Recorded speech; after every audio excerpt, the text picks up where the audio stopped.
मनाया गया है, पता है आपको दादा। भगवान जब प्रकट भय थे तब उनका जन्मोत्सव कितने दिन तक मनाया गया? कितनों लोग समझ नहीं पाए हम। आप और बताओ दादा, कितने जब भगवान का जन्म हुआ तो भगवान का जन्मोत्सव कब तक मनाया गया? बताओ, आप बता सकता है कोई? नहीं बताएगा, हमें बता दे। जब भगवान का जन्म हुआ तो 6 महीने तक कंटिन्यू जन्मोत्सव मनाया गया। अब तुम सोचो कि हम तुम्हें 1 घंटे में बना के दिखा दे, वो चीज नहीं है, नामुमकिन है, इम्पॉसिबल, मतलब नहीं हो सकता है। तो इसलिए हम भगवान के जन्मोत्सव से आगे बढ़ते हैं। तो जैसे ही सारे ब्रज महोत्सव मनाया जा रहा था कि अचानक से सजनों नंद बाबा को 6 महीने बाद याद आया। क्या याद आया? कि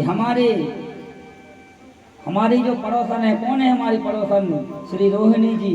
रोहिणी जी हमारे उत्सव में क्यों नहीं आई? उसका भी कारण जान लो। क्योंकि रोहिणी जी के पति कौन है?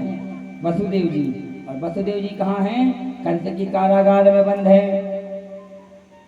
और हर एक पत्नी का धर्म होता है हमारे हिंदू धर्म की रीति रिवाज में।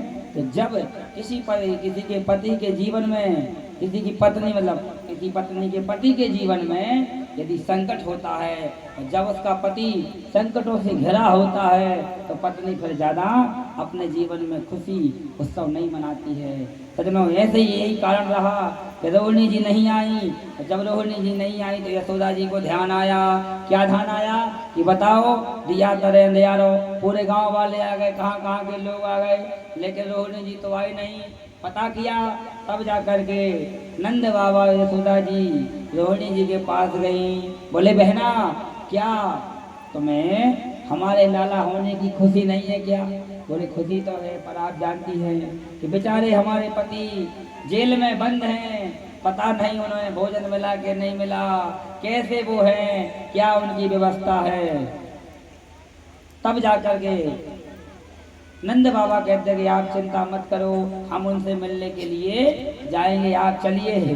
तो चल करके हमारे उत्सव में शामिल हुई। अब लिखा है, रोहिणी चा महाभागा नंद गोपी विनिंदिता व्यासरम दिव्यास संततम भरण भूषणा। बजनो, जब नंद रानी ने रोहिणी जी को कसम दे दी कि यदि तुम हमारे यहाँ उत्सव में शामिल नहीं होगी तो फिर हम उत्सव बंद करा देंगे, तब माता यशोदा के आग्रह पर रोहिणी जी को उत्सव में आना पड़ा। सजनों, धीरे धीरे धीरे उत्सव बढ़ता गया, समय बीता। अचानक से नंद बाबा को याद आ गया। क्या याद आ गया? कि हमें कंस का कर देना है। कर क्या मतलब क्या होता है? जैसे आज का समय हो गया है, हर व्यक्ति को इनकम टैक्स, जैसे जीएसटी बोलते हैं, हर व्यक्ति को हर 3 महीने में जीएसटी भरनी पड़ती है। ऐसे ही पुराने जमाने का जो समय था कि हर व्यक्ति को अपने राज्य के राजा को कर यानी कि टैक्स देना पड़ता था। तो नंद बाबा ने कहा कि आप लोग ही बड़े भाव से उत्सव मनाओ, मैं जरा कंस का कर दे करके आता हूँ। सजनों, कंस का कर देने के लिए नंद बाबा आगे बढ़ते हैं और इधर कंस के मन में भारी दिक्कत। क्या दिक्कत? कि कंस को माँ दुर्गा ने अष्टभुजा ने कह दिया था कि अरे दुष्ट कंस, तूने मेरे जैसे निरपराध 6 बालकों को मारा है, लेकिन तू तो फालतू ही परेशान हुआ। तेरा जो शत्रु है उसने तो ब्रज में पहले ही जन्म ले लिया है। अब कंस की बुद्धि घूम गई। कंस ने सजनों आपातकालीन मीटिंग बुलाई। और आपातकालीन मीटिंग कैसे बुलाई ये भी जानो।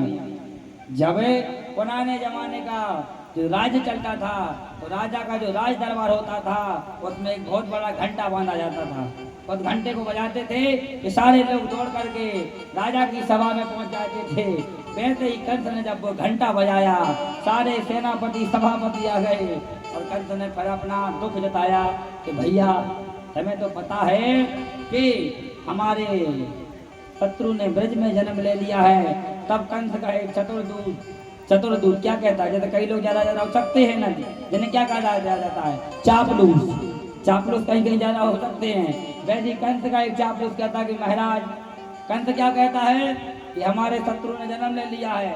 तब वो ज्ञान देता है, कहता महाराज आपके शत्रु को जन्म लिए 7 दिन हो गए। तो कंस की और बुद्धि गम गई, हाँ ये ठीक कहता है।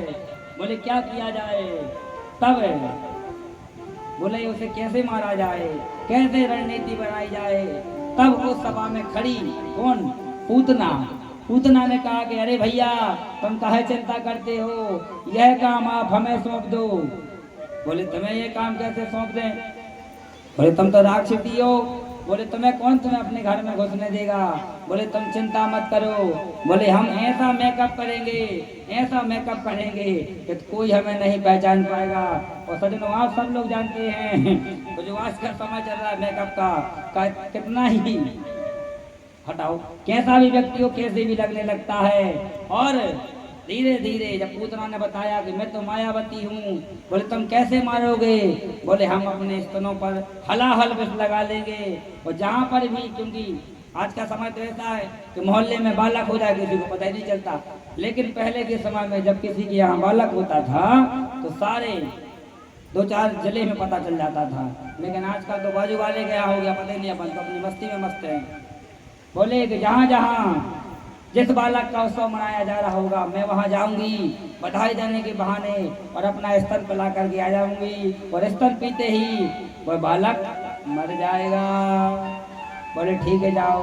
सजनों पूतना ने बहुत अच्छा ब्यूटी पार्लर में जा करके सुंदर अपना मेकअप कराया, और मेकअप कराने के बाद में हमारे भैया बहुत अच्छी लाइन बना रहे। इसके बाद से चर्चा बोलो भागवत भगवान की कि पूतना बन के चली है 16 साल की, गोकुल खो जा रही बन के चली है 16 साल की।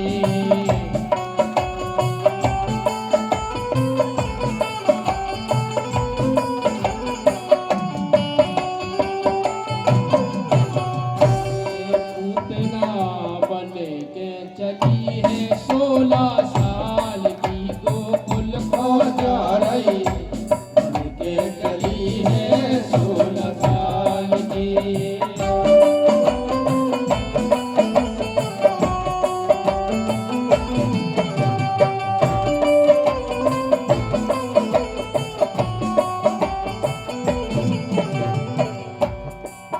अरे घूमे घुमारो बा लहंगा पहने, घूमे घुमारो लहंगा पहने, घूमे घुमारो लहंगा पहने, घूमे घुमारो लहंगा पहने, ओढ़े चुनरिया नई चाल की, गोकुल खो जाए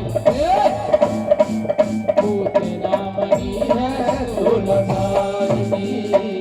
पूतना बनी है 16 साल की, गोकुल खो जा रही पूतना बनी है 16 साल की।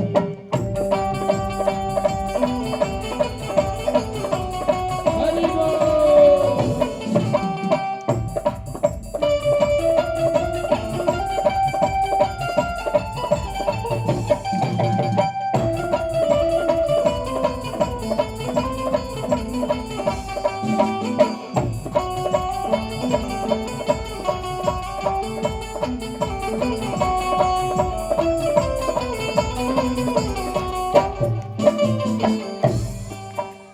अरे होठन पे लाली नैनन में कजरा, होठन में लाली नैनन में गजरा, नैनन में कजरा देखो, नैनन में कजरा, नैनन में गजरा देखो, नैनन में गजरा।